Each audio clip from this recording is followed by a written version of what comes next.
el canal de YouTube del Departamento de Ingeniería Mecánica, para que aquellos que lo quieran volver a ver o los que no lo hayan podido ver, poder acceder a este webinar. Muy bien, entonces le damos lugar a la doctora Alicia Roviglione para que nos cuente sobre aerotécticos. Gracias. Hola, buenas tardes. Muchas gracias por padecerme. Aerotécticos es aire, como su inicio indica, y alguna otra cosa. En realidad son materiales porosos, ultraligeros, jerárquicamente estructurados y diseñados a medida mediante el control de la solidificación de un sistema eutéctico. Como verán en el slide, cada uno de esos números se explica a continuación.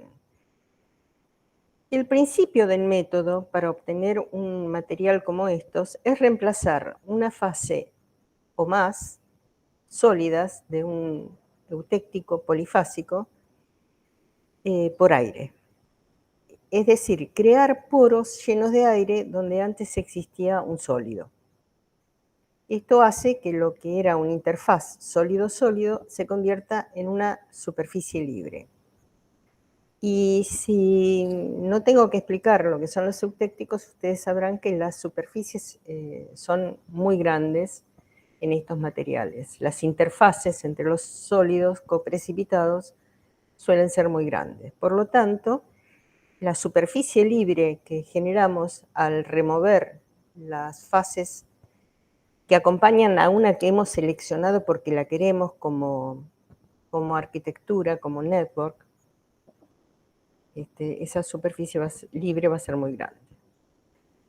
Como todas las fases, ahora estamos en el punto 2, porque son ultraligeros. Como todas las fases eliminadas son mucho más densas que el aire, el material se hace ultraliviano.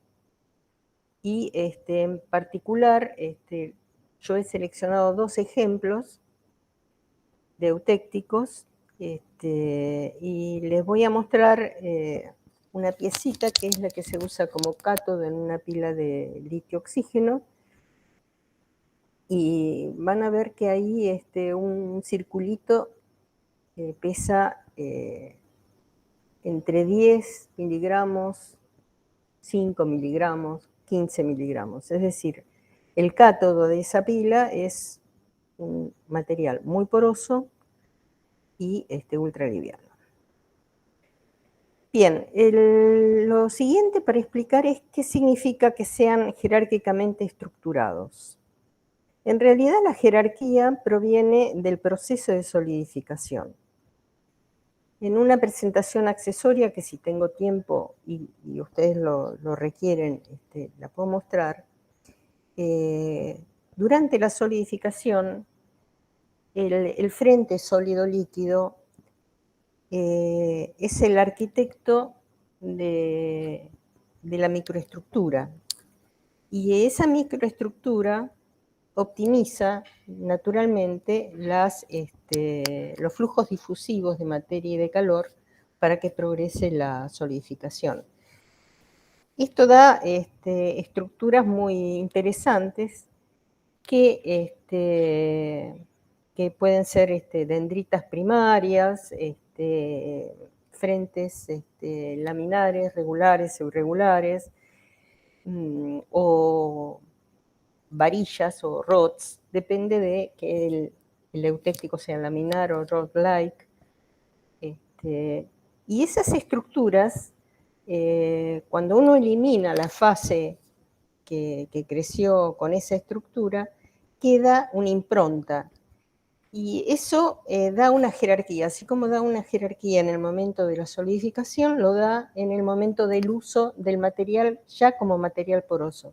Es decir, cuando hemos removido las otras fases. El método de construcción de materiales jerárquicamente estructurados, porosos, es nuevo y permite un control muy fino del tipo de poros en cuanto a la forma, al tamaño y la fracción en volumen. y eso se hace durante la solidificación. También se selecciona de antemano, al seleccionar la fase que uno quiere preservar, la composición de esa fase, se tiene que diseñar explícitamente, y ahí está la ventaja de ser químico, un método para disolver las otras fases que coexisten con esta, sin alterar a la que es seleccionada. Como les dije, voy a presentar a modo de ejemplo dos eutécticos que son los que que se produce en mayor tonelaje en el mundo, que es la fundición de hierro gris, y el otro que es el silumín, que es también la aleación comercial más abundante del silicio aluminio. Yo acá les puse que estos son sistemas ternarios, pero esos son las bases de los sistemas. En realidad, la fundición gris tiene muchísimos componentes. Es un multicomponente que puede incluir hasta 6, 7 aliantes en distintas proporciones. Todos ellos sirven para funcionalizar después el material. Por ejemplo, si hay presente titanio en la fundición, durante la solidificación se precipitan carbonitruros de titanio que tienen una importante función catalítica y que se pueden conservar si uno hace un ataque químico que los preserve, cosa que hemos logrado. Y el silumín también, el silumín es silicio aluminio de base, pero tiene muchísimos aliantes. En todo esto lo que quiero enfatizar es que hay que elegir la red sólida de antemano y hay que tener un buen químico al lado que nos ayude a disolver todo menos lo que hemos seleccionado para preservar.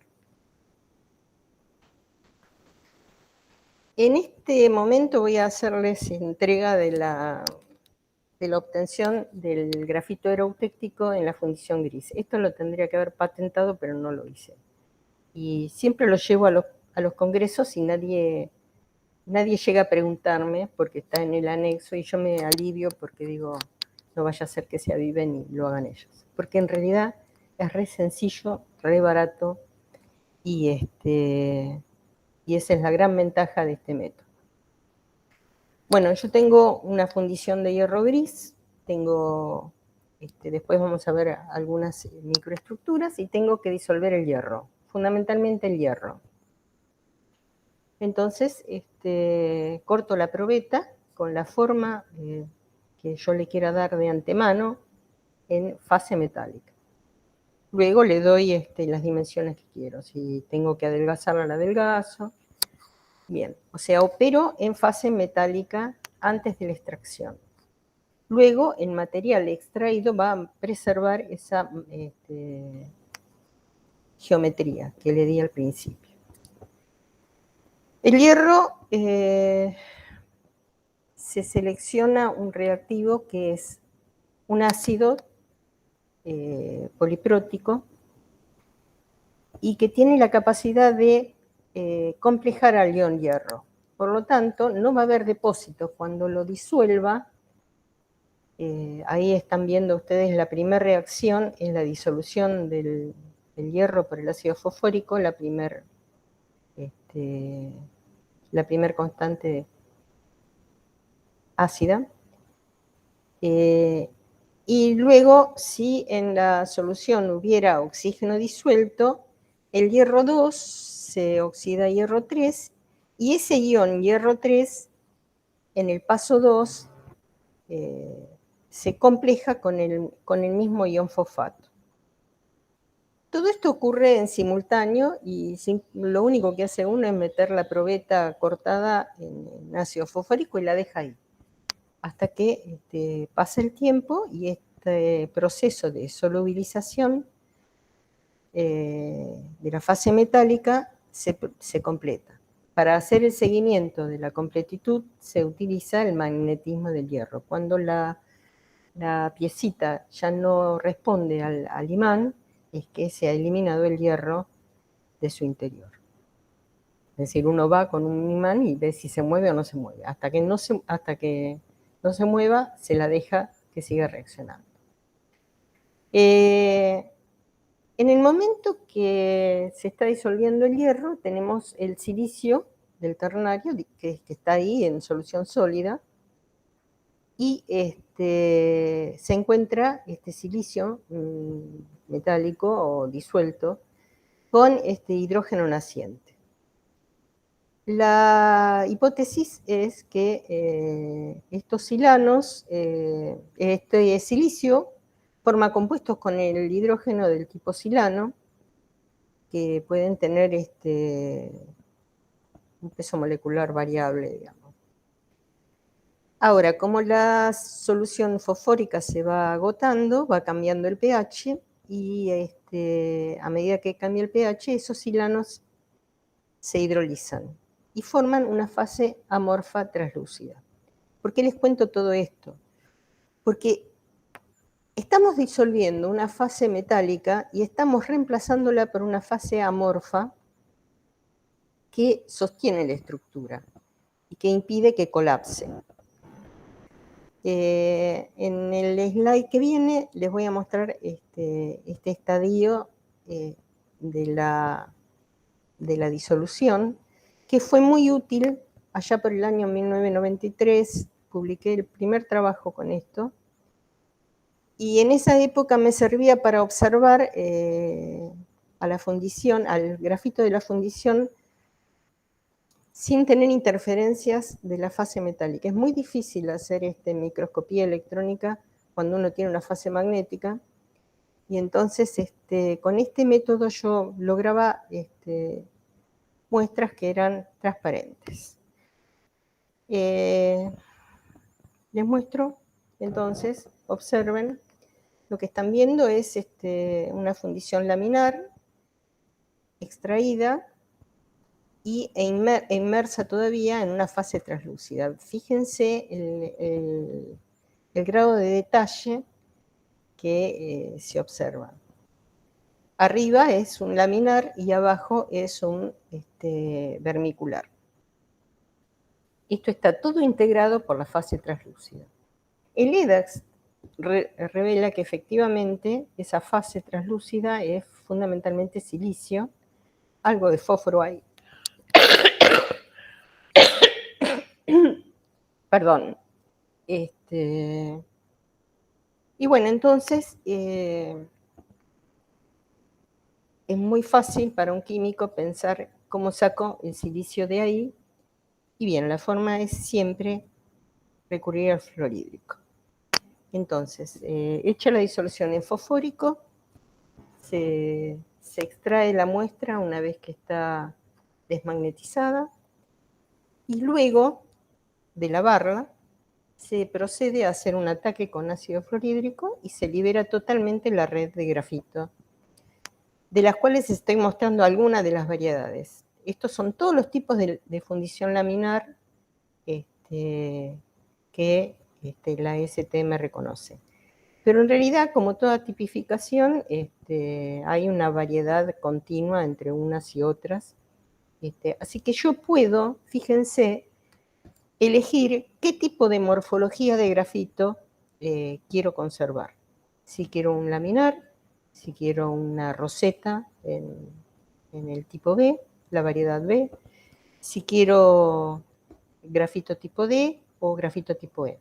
A continuación les muestro estas fotos que corresponden al laminar en la superior izquierda, a la roseta en la superior derecha, al D en la inferior izquierda, al E, perdón, y al D en la inferior derecha. Todas estas variedades son completamente extraídas. Y me dieron una satisfacción allá en 1987 porque fueron premiadas con el premio de metalografía científica por la SAM. Así que toda la historia de los aerotécnicos es más vieja, y la verdad que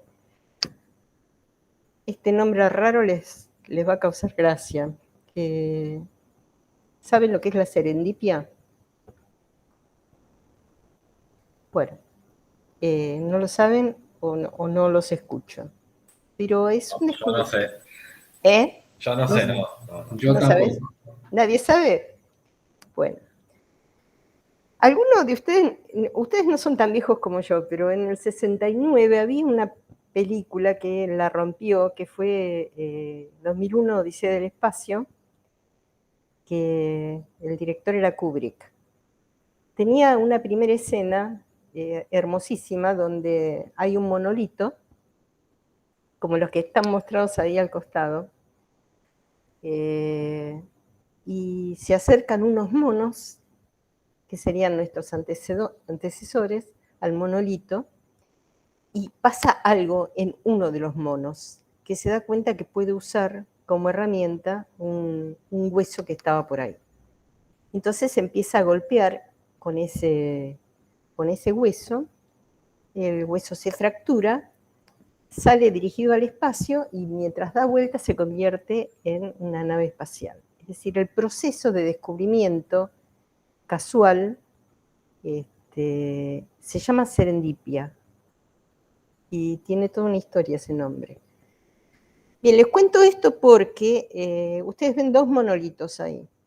Uno, el que está en el medio, es un monolito que está fijado a un portamuestras de difracción de rayos X y está construido con grafito nodular. Como el grafito nodular son esferoides, no estaban en la clasificación, pero las variedades compactas son las vermiculares y las nodulares. Los nodulares son unos esferoides de grafito. Eso se dispersa como un polvo y sirve para hacer, puede servir y sería muy útil, ya adelanto, como soporte de catalizadores en celdas de combustible, en celdas de hidrógeno. Entonces, bueno, en ese dispositivo transparente está montado un monolito que contiene grafito nodular. En el de al lado, el monolito está constituido por una variedad laminar. El caso es que un día estaba trabajando con este monolito y una corriente de aire lo elevó por el aire. Yo esto lo usaba para hacer difracción y para estudiar el grafito. Era lo único que me importaba. Era como el mono, que no veía que el hueso podía servir para otra cosa. Y bueno, este monolito de la derecha salió volando y me desesperé porque dije, esto se rompe, y lo empecé a buscar porque no sabía dónde había ido a parar y voló como lo que es, un material muy liviano. Finalmente lo encontré y lo encontré intacto. Y en ese momento me di cuenta, esto puede tener otra utilidad, y ahí empecé a pensar en que este material en sí, este material poroso, era un material en sí, y que la técnica que me había ayudado a investigar muchas cosas sobre él podía servir para otras cosas. Fíjense que hay muchísimas formas en que uno puede hacer grafito extraído. En la derecha es lo que les estaba diciendo, ese círculo que tiene 9 milímetros de diámetro es el cátodo de una pila de litio-aire que están probando en el CIDMEJU, en Jujuy, en el Instituto del Litio. O sea, ahí ya empecé a usar este material por su naturaleza como material poroso jerárquicamente estructurado. ¿Qué ventaja tienen estos materiales? Vean lo siguiente, en el extremo izquierdo hay un trozo de material poroso donde hemos medido, hay una línea que dice 3,14 milímetros y corresponde a uno de los tantísimos canales que dejan las dendritas primarias del hierro. Esos canales que fueron originalmente dendritas primarias de hierro y un defecto que se trata de evitar en fundición, se llama spicking, para las celdas gaseosas como las de litio-aire, es estupendo porque en realidad ese es un canal tridimensional que distribuye el oxígeno en todo el seno del material. Y es una vía súper rápida. En la figura siguiente, hacia el medio, se ve un poquito más en detalle la estructura y todos son sucesivos aumentos. Y observen ustedes que además de esos canales que dejan las dendritas primarias, aparecen las laminillas propias del grafito D en este caso, y están medidos los diámetros de esos canales. Todos andan en 10, 15 micrones. Y de largo pueden tener hasta 3, 4, 5 milímetros. Pueden atravesar el grafito aerotéctico de lado a lado. Eso es muy útil para otras cosas también. Podría servir, por ejemplo, en experimentos de fluidodinámica. Bien, además del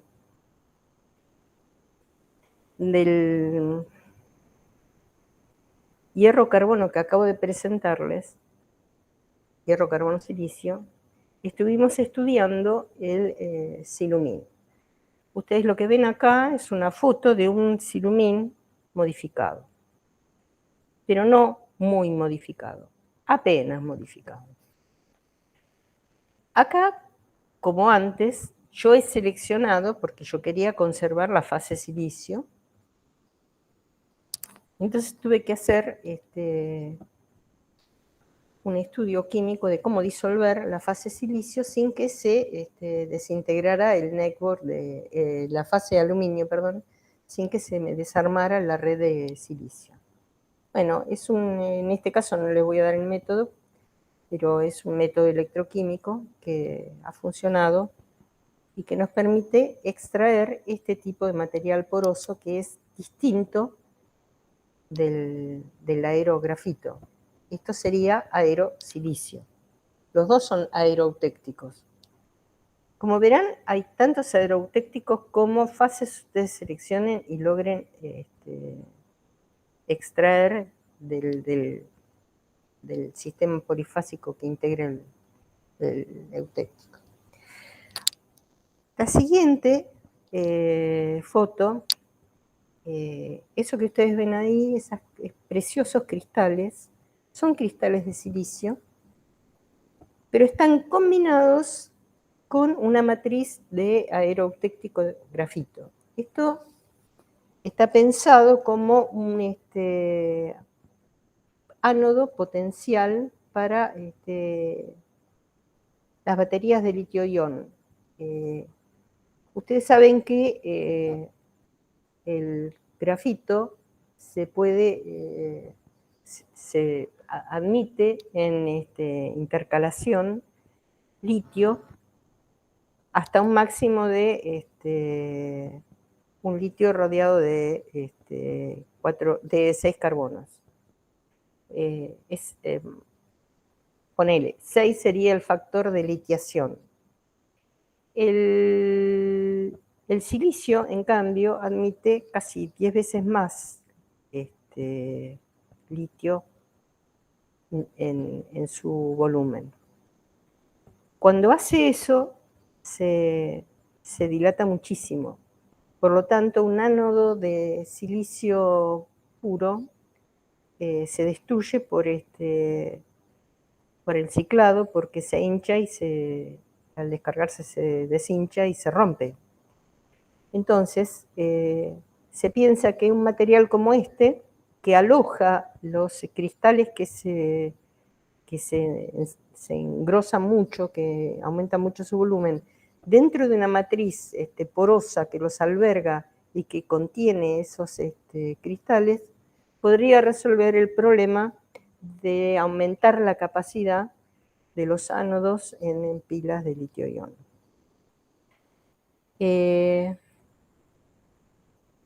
Hasta aquí yo les estoy presentando en lo que estamos trabajando. En realidad hemos seleccionado estos materiales porque nos hemos dado cuenta de que para la parte de diseño de electrodos de pilas pueden funcionar, pero hay otros aerotécticos que son de muchísimo interés. En 2016, recuerdo que en el departamento de Ingeniería Mecánica estaba Álvarez de director. Había un PDE que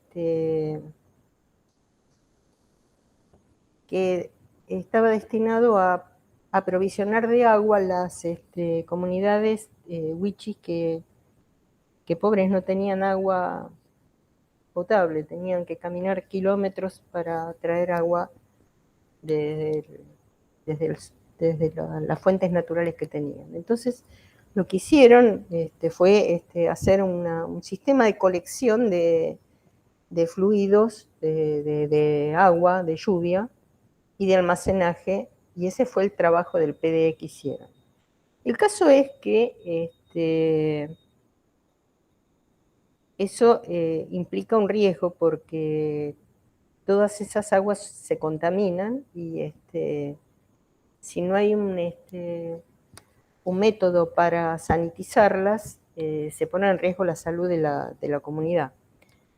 Y el hecho de hervir también implica para ellos un problema, porque si todo el agua que beben tienen que hervirla, tienen que ir a juntar leña para hervirla porque no tienen gas tampoco. Entonces, hay un sistema eutéctico que es muy interesante, o dos sistemas eutécticos, como quieran, que tienen en su composición cobre y plata.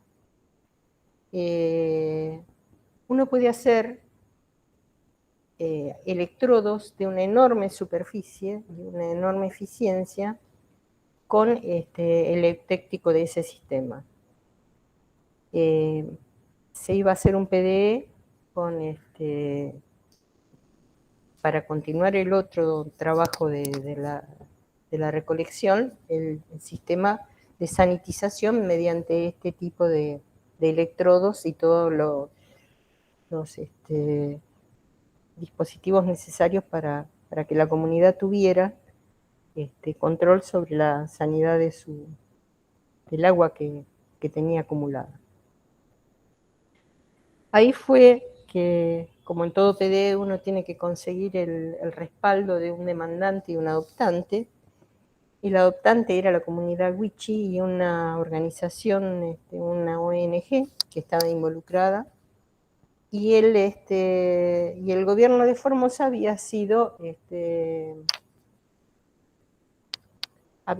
aceptado ser la contraparte, digamos. El caso es que ahí la política funcionó mal, y aunque la ciencia decía que sí, los de la ONG estaban peleados con el gobierno de turno, y bueno, se desarmó el proyecto por cuestiones políticas. Y estos electrodos de sanitización basado en cobre aerotéctico esponja no se pudo realizar. Bueno, tengo aparte una exposición complementaria donde explico en más detalle cómo es el control vía la solidificación. Pero ustedes dirán, ya es bastante tarde, digamos, y no sé, si tienen ganas la vemos, son pocas slides, pero estaba pensado como para alumnos eso, y para gente que no supiera mucho de control de la solidificación eutéctica. Ustedes me dirán. Alicia, si querés, bueno, muchas gracias por esta presentación.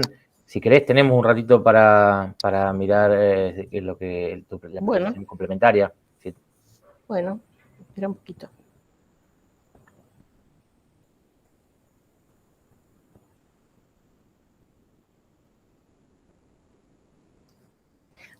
Quería mostrarles aquí.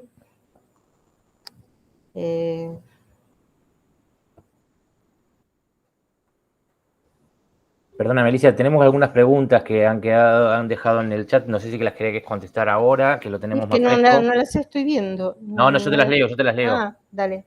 ¿Te parece? Sí, dale. Antes de avanzar con la próxima presentación. Sí, Acá, Santiago Herrera sí. consulta, ¿cuánto demora una duración típica, digamos, para la remoción de hierro con fosfórico? ¿Se ven las burbujas de hidrógeno? Sí, por supuesto, se ven y el tiempo que demora depende del espesor de la muestra. Para hacer los cátodos nosotros usamos un espesor de medio milímetro, así que es relativamente rápido. Si vos querés hacer monolitos como ese que voló y me dio la idea, te lleva un poco más de tiempo. Pero en realidad, como las muestras las podés ir produciendo porque todos los días pones una en fosfórico y al mes ya tenés un montón, digamos. No, el tiempo que demora se hace solo, digamos. Depende del espesor, porque es un proceso de disolución y formación de la fase translúcida, pero no tengo medida la cinética, si querés. Claro, pero tipo overnight, o sea, de un día para el otro, más o De un menos. día para el otro, no, pero para los cátodos entre una semana, 5 días. Bien, bien. Y eso después lo lavás con agua directamente. Eso lo lavo con agua y en realidad preservo la fase translúcida porque es un reaseguro mecánico de la integridad de la estructura. La liberación total lo hago después con el fluorhídrico al momento en que se vaya a usar para poder preservar mejor la estructura. Aunque se la banca bien, digamos, son bastante resistentes, pero esa fase es muy protectora, porque es una fase que sostiene la estructura y no se rompe. Otra cosa que se me olvidó de explicar, ese ánodo que tiene silicio disuelto, el silicio que está disuelto son dos aeroeutécticos. El silicio es un aeroeutéctico que está dispersado y se infiltra con un solvente dentro de la red a través de esos canales que les mencioné. Pero hay otra forma de funcionalizar con silicio el aeroeutéctico, que es justamente, una vez extraído el silicio, impregnarlo con el silicio, el grafito, impregnarlo con sílica coloidal y con un proceso carbotérmico que tiene lugar a 1150 grados más o menos, esa sílica coloidal se convierte en silicio metálico, mucho más pequeño todavía que esos cristales. Pero bueno, la funcionalización del aeroeutéctico de grafito con silicio se puede lograr por dos vías. Una, disolviendo el aeroeutéctico de silicio y dispersándolo con un solvente dentro de la estructura, o bien con este proceso carbotérmico de reducción carbotérmica, que es a baja temperatura. Comparado con los métodos que hay para grafitizar, que usan temperaturas altísimas y mucho tiempo, esto es re simple. ¿Contesté? Bueno, por ahí había otra pregunta. Fernando Fungo pregunta si las paredes son porosas. Totalmente poroso. El material, me olvidé decir, por supuesto hemos hecho la caracterización mediante isotermas de absorción de la superficie específica y el tipo de poros, y son más de 120, 150 metros cuadrados por gramo. y como les dije, son materiales ultralivianos. Es bastante difícil conseguir una masa adecuada, digamos que hay que extraer mucho aerografito para que el BET te dé con precisión, pero sí, son materiales porosos por todos lados. Es un espacio abierto con una red interconectada con distinto tipo de poros, con canales y con rendijas, y cada uno de esos poros se caracteriza con isotermas. Muy bien. Santiago pregunta también, si lo aplastás, ¿cómo quedan? Las baterías se suele aplicar una cierta presión con unos resortes. No, no se rompe. No se les ha roto a los jujeños, no me han informado que se les rompiera. Quería mostrarles algo. A ver, no sé si lo ven. Estamos viendo la otra presentación. Estamos viendo una presentación donde muestro la estructura interna de los nódulos de grafito. ¿Lo ven? ¿Lo ven? Sí, sí.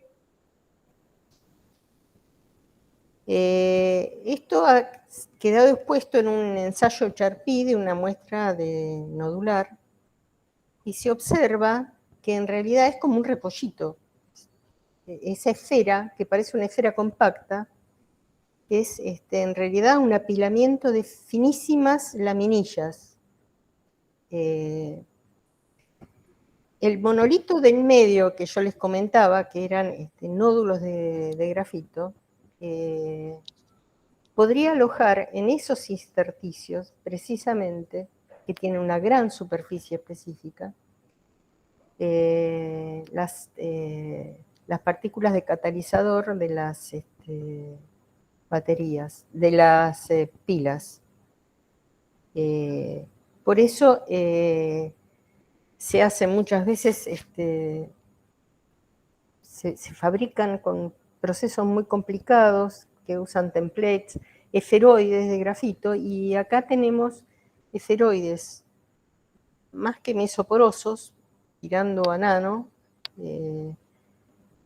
que son extraídos directamente de la fundición y que se pueden usar para cargarlos con catalizadores y probarlos en pilas. Eso queda también, es una de las posibilidades de estos materiales. Bueno, muy bien. Ahí Fernando dice que si se puede charlar, que seguro que sí, pero antes tengo una pregunta de Rolando que pregunta ¿cuál puede ser la máxima medida o volumen de la probeta o muestra a la cual se aplica este procedimiento? Es decir, ¿hasta qué máxima medida es viable a nivel industrial? Ahora no sé, pero si vos tenés fosfórico, un baño y la pieza con la forma que quieras, la metés ahí y la dejás que se digiera. Si se refiere a cuánto tiempo, si el espesor es muy, muy, muy grande, y ahí yo no sé, no tengo una medida de la cinética de... Es decir, no creo que un bloque de 3 milímetros, 4 milímetros, sea imposible de extraer, pero uno de 3 centímetros ya creo que tendrías que esperar muchísimo tiempo, ahí ya no lo veo. Si es esa la pregunta... Entiendo que va por ese lado, sí. Ok, bueno, ahí Fernando, podés abrir el micrófono si querés hacer algún comentario o consulta adicional. No, era una pregunta, o sea, realmente me gustan estos materiales para hacer electroquímica, porque realmente Alicia creo que los viene orientando para ese lado y están geniales. Entonces, los materiales grafíticos, los aerogeles seguramente son bien conductores, y en el otro extremo el aerogel de silicio me parece que debe ser aislante. Y en el medio te veo que tenés como una combinación entre el silicio y grafito. No sé si eso lo han probado con alguna prueba electroquímica o algo. Y mira, estábamos por empezar, pero se nos cayó la pandemia encima. Y bueno, nos quedamos, publicamos este año, a principio de año, a fin del año pasado y a principio de los últimos resultados experimentales, donde en el segundo trabajo precisamente centramos en que las variedades morfológicas del grafito que uno las obtiene mediante tratamientos en cuchara de colada, o sea, es un proceso metalúrgico, obtener nodular o vermicular o laminar. Eso también lo decidís vos, la forma de la fase grafito, la decidís vos, la diseñás vos, con tratamientos en cuchara de colada. Bueno, todo eso influye, porque una lámina de grafito laminar no tiene esta estructura en laminillas finas. Los nódulos sí lo tienen, y una variedad que se llama vermicular, que es mucho más interconectada, también la tiene. Y suelen tener mucha mayor superficie específica y un tamaño de poros mucho más pequeño. Por eso sería ideal probarlas y eso era lo que íbamos a hacer ahora, cargarlas con azufre para hacer cátodos de las pilas de litio-azufre. Está bien. Porque el problema del swelling del azufre disminuiría mucho por lo intrincado, digamos, de los canales, como para que se raje, digamos, donde está, ¿no? Es un problema. Y una preguntita más para no hacerla tan larga. Y en lugar de silicio, ¿es posible modificarlo con otros óxidos, otros elementos inorgánicos, un óxido de titanio o alguna otra cosa? Sí, por eso te estaba diciendo, hay precipitados que se pueden conservar. Por ejemplo, los carbonitruros de titanio son muy importantes. Y uno puede hacer un depósito aparecen como cubitos. A ver, en la presentación anterior, aquí, ¿te puedo mostrar algo? Sí, estoy viendo, Alice.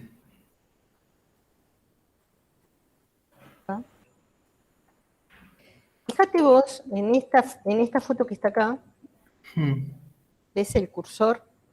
Sí, se ve perfecto. Bien, aquí estoy marcando un cubito perfecto, que es un carbonitruro de titanio. Y yo puedo producir una precipitación copiosa de esto. Está bien. Es decir, ¿Y un sulfato de bario? y qué sé yo, así la química no me sale tan rápido. Bueno, No, la a ver, dejo un ahí para comentario, no un ser larga.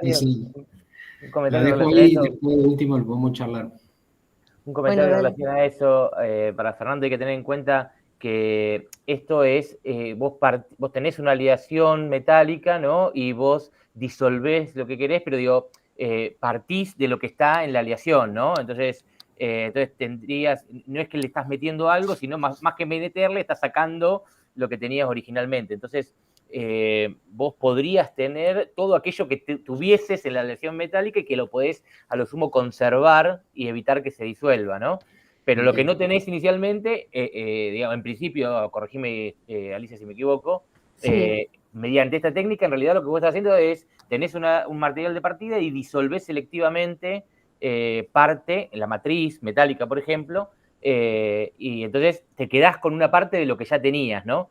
Bueno, Entonces, perdón, ya te dejo, para lo que decía Fernando, como que tendrías que tenerlo inicialmente, ¿no? Para que te quedara después. Solo eso, gracias. bueno, no. El carbonitruro no fue disuelto, o sea, permaneció intacto a través de las etapas de ataque. Pero yo puedo funcionalizar después el grafito. Como te dije antes, si yo al grafito extraído le hago un embebido con sílica coloidal, dejo que se seque la sílica coloidal y después lo mando a un horno mufle a 1150 grados, unas 2 o 3 horas, esa sílica coloidal en una atmósfera reductiva de carbono se convierte en silicio metálico. Lo mismo puedo depositar otras cosas, es decir, se pueden funcionalizar estos grafitos. La ventaja que tiene es que como es inerte químicamente, yo puedo ensayar en él otro tipo de reacciones químicas. Por eso le decía recién que, bueno, habría que pensarlo. Si él quiere poner ¿qué era? ¿Sulfato de bario? Sí, óxido de titanio, estaba pensando ¿O en óxido de algunos óxidos. titán? Sí, también se puede.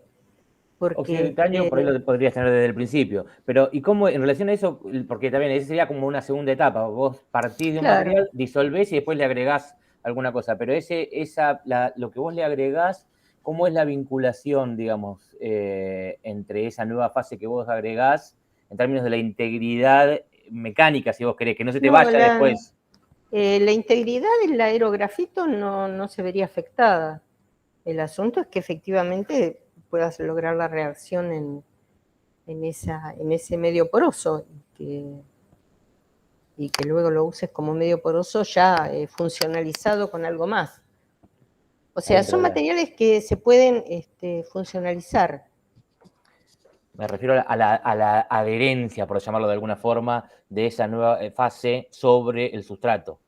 No se te Bueno, lava, digamos, después. depende de que si lo vas a poner en un solvente que lave, digamos, de lo que sea que hayas depositado.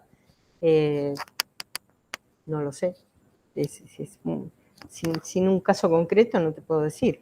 Pero que yo puedo hacer reacciones químicas en el aerografito sin preocuparme mucho por la reactividad del grafito, seguro. Ok, Después, gracias. eso es lo que quería decir. Ahí Rolando dice, óxido de titanio se usan los burletes de goma de las heladeras. Así que si querés disolver los burletes de goma de las heladeras, para que podés quedarte con el óxido de titanio. No, pero el óxido de titanio se puede obtener de muchas formas. Perdón, Bueno, yo tengo sí, un comentario, ¿no? Hay mucha gente que trabaja con estos catalizadores que tienen hierro, nitrógeno, carbono.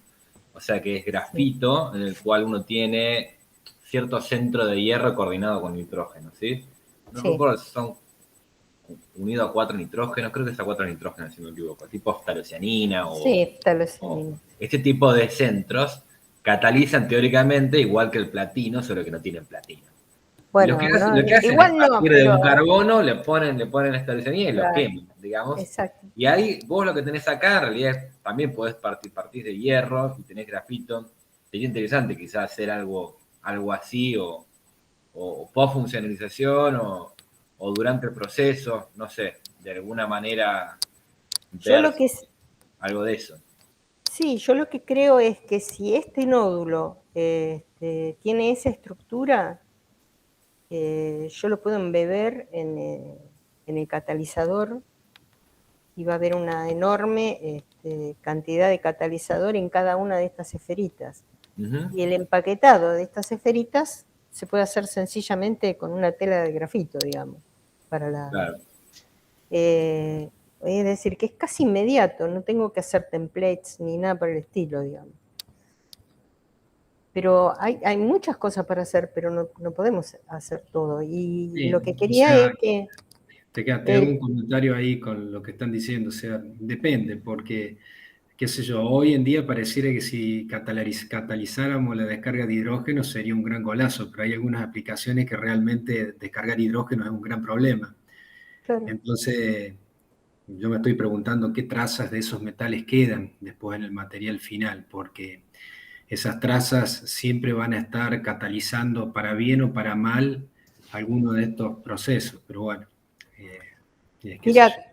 cada vez que uno empieza con una aplicación aprende muchísimo. Yo no sabía nada de cuál era la reacción de reducción del oxígeno hasta que Álvaro Tesio lo usó el monolito ese circulito para la pila de litio-oxígeno. Cada aplicación es un mundo, hay montones de gente trabajando en estas cosas. Yo, en definitiva, lo que estoy presentando es un aerotéctico, que es el grafito aerotéctico, que podrían usarse para esto. También hay otros aerotécticos. La presentación es para eso, digamos. Hay una nueva forma de obtener materiales porosos.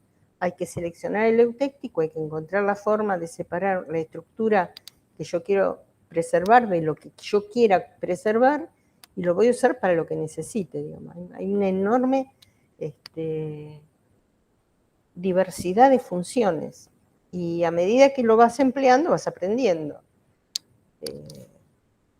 Yo creo que se puede usar esto para cargar con catalizadores y probar, pero no tengo un partner para probarlo, digamos. Y aparte estaba la pandemia.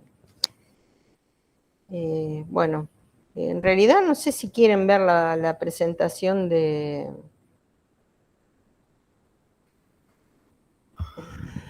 Yo, Alicia, tengo un compromiso ahora que voy a tener que salir No, en un por eso ya ratito, es tarde. pero de todas formas a lo mejor te contacto después porque hay algunas cositas que me gustaría probar con estos materiales, si te interesa. Sí, me interesa, la verdad que sí me interesa. Y el objetivo de estos seminarios es que sepamos, digamos,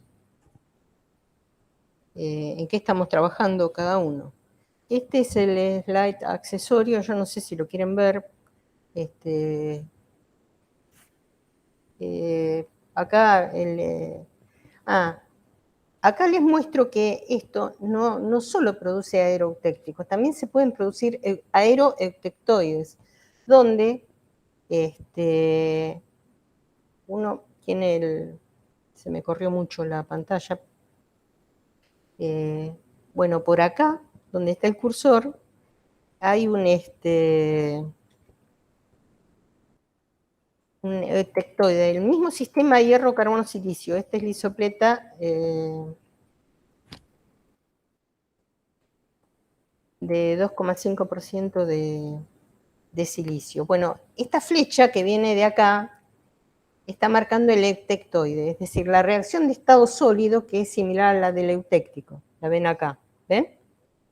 Ahí yo tengo aerografito, tengo grafito y tengo finísimas laminillas que son de carburo de hierro. Y el ataque que se usa acá no es el ataque con fosfórico, acá se usa un ataque con nital al 20% y se disuelve selectivamente la ferrita, es decir, la fase alfa hierro. Y lo que te queda, entonces, es el aeroeutectico de grafito rodeado de un aeroeutectoide de carburo de hierro. Esto también puede tener algún tipo de aplicación. Es decir, el principio de seleccionar una estructura y extraer todas las fases se puede aplicar también para esto.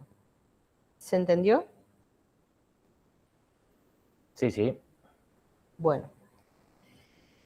Bueno, en solidificación restringida, nosotros vemos acá una dendrita ya con un grado de inestabilización importante. Bueno, esta es la estructura de los canales hoy. De los canales esos tan largos que vemos. En realidad es un canal en 3 dimensiones. O sea, es increíblemente eficaz para la distribución del electrolito, por ejemplo, en el seno de ese material poroso. Cuando esta dendrita se topa con en una solidificación de modo mixto, esto sería una solidificación de un monofásico, digamos, de un FCC, y esta es una dendrita primaria. Pero cuando uno hace una solidificación eutéctica, tiene las dendritas primarias, tiene celdas equiaxiadas, nucleadas en el líquido, y también puede tener el eutéctico interdendrítico.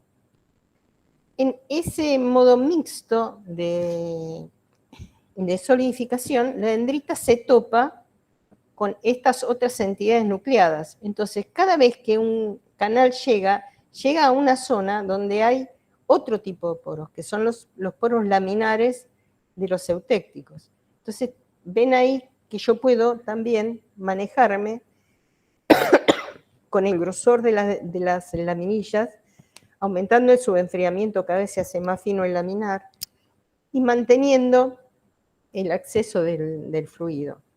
El control de la solidificación es algo que, gracias a la metalurgia física, podemos hacer con bastante precisión. Incluso hay muchas facilidades para modelar actualmente. O sea que uno puede diseñar desde la colada la composición para saber si lo hace hipoeutéctico y hace muchas dendritas primarias para aumentar el número de canales y el volumen de canales, si lo hace hipereutéctico, bueno, montones de cosas. El control acá lo tiene el proceso de solidificación. La arquitectura del medio poroso la hace el frente de solidificación. Después está el químico que saca todo lo que quiere sacar y se queda con lo que quiere. No sé si fue claro. Sí, claro, clarísimo. Bueno. Tengo una consulta para hacerte. Dale.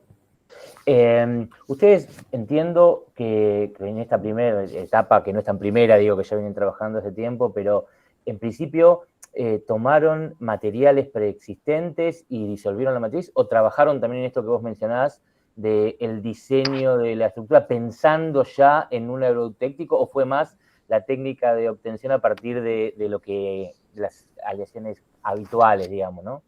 No. Acá hay un socio que tengo que es el doctor ingeniero Ricardo Gregoruti, que estaba en el MIT, que es un capo en estas cosas. Todo eso, la selección de las microestructuras se hace con el conocimiento de gente que sabe de fundición. Es decir, uno selecciona la microestructura. Justamente ahora, él es una de las personas que para mí más sabe de vermicular, y ahora estamos viendo de usar esa variedad modificada morfológicamente para, como les dije, los cátodos de las pilas de litio-azufre. Porque en ese caso, el grafito vermicular, al igual que el nódulo que les mostré, es un compactado de pequeñas laminillas que se llaman dendritas foliadas, y en ese compactado quedan poros que son nanométricos. Entonces, ya apuntar a esa morfología, eso lo hacemos ya con conocimiento práctico de la solidificación, y no es que agarrábamos un cacho de fierro y nos fijábamos, no. Íbamos a buscar y hacíamos la metalografía y nos parecía si iba o no iba. Ahora, probablemente para acelerar los tiempos, y gracias a que está Quinteros en el laboratorio, tal vez empecemos a usar técnicas de tomografía para chequear si las microestructuras de solidificación obtenidas son adecuadas, y no tener que andar cortando y probando a ver si dio o no dio. ¿Se entiende? Es decir, una nueva técnica de caracterización permitiría acelerar los tiempos para la selección del material de partida. Ok, muy bien, muchas gracias. ¿Alguno tiene alguna otra duda o consulta, comentario para Alicia?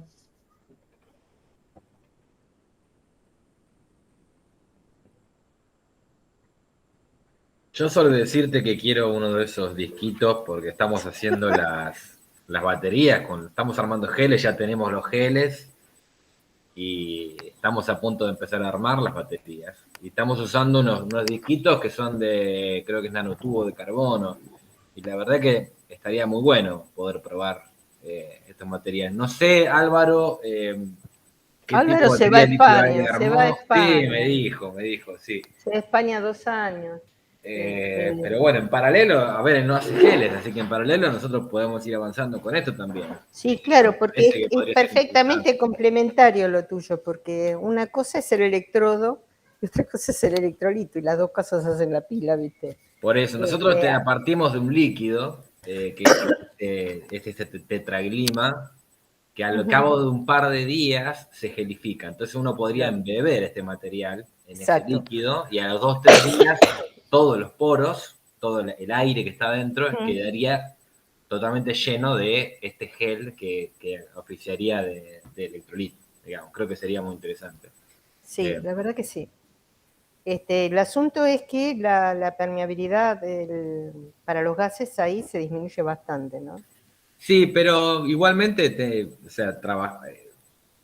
tenemos que hacerlo primero con los que tenemos ahora, una vez que tengamos algún resultado como la gente, ahí seguramente te pida ayuda para ver, o vaya para allá, no sé. Bueno, tengo en el laboratorio en digestión disquitos, que se los iba a llevar a Álvaro. Igual, Pero Álvaro ya se fue a España, no. No, se va el 29 de diciembre. Y está yo bien. me quiero ir a Jujuy y le llevo, porque tengo que llevarle las muestras, si no se rompe. Claro, está bien. Hasta ahora se lo llevaba el cuñado, se lo llevaba a la Universidad Belgrano y se lo llevaba el cuñado a Córdoba y era todo un viaje, digamos. Pero la verdad que sí, todo esto empezó un día que le digo a Ricardo, le digo, estábamos trabajando en aluminio silicio, le digo, ¿y qué vamos a hacer con el grafito que tenemos? ¿Para qué puede servir? Y entonces pensamos, cátodos y ánodos. Y le mandamos un mail al CENMEJU y nos contestó Álvaro y empezamos a trabajar mandándole las muestras, como ya te digo, ¿no? Y bueno, hizo la primera prueba y anduvo. La conductividad dio como para que la reacción de reducción del oxígeno se diera. Después estaban todos los otros problemas propios de la pila de litio oxígeno, que eso es lo que hay que resolver, pero no es tanto del material del cátodo. Pero bueno, y ahí empecé a aprender un poco, porque de lo otro yo tampoco sabía nada, como de tantas otras cosas. Bueno, muy bien. Agradecemos entonces a la doctora Ruglione y a todos ustedes por su participación en este espacio. Y bueno, los invitamos a continuar con los webinars, digamos, futuras invitaciones en relación a lo que es materiales aplicadas a ingeniería mecánica. Y les estaremos enviando nueva difusión de nuevos webinars que seguiremos en el ciclo de, como les digo, materiales en ingeniería mecánica. Agradecemos la presentación de Alicia y bueno, va a estar disponible en el canal de YouTube del Departamento de Ingeniería Mecánica de la Facultad de Ingeniería. Así que no mucho más que esto. Agradecerles a todos y especialmente a Alicia por su tiempo. Bueno, un beso grande a todos. Gracias por estar. Espero que les haya interesado. Muy bien, gracias a todos. Hasta luego. Chao. Saludos. Gracias. Chao.